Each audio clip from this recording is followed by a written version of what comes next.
ఒక అడవిలో మృగరాజు మిగతా జీవులతో ప్రతి చిన్నదానికి తగువలాడేది. ఒకరోజు ఉడుత, కోతి చెట్టుపై ఒక పండు కోసం పోట్లాడుకుంటున్నాయి.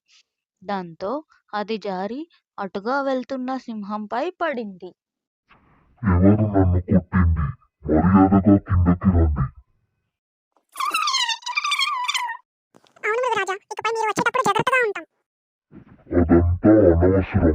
ముందు కిందకి వస్తారా లేదా? ఇంతలో అక్కడికి ఎలుగుబంటి వచ్చింది. మృగరాజా, మీరు ప్రతిదానికి గొడవ పడటం సరికాదు.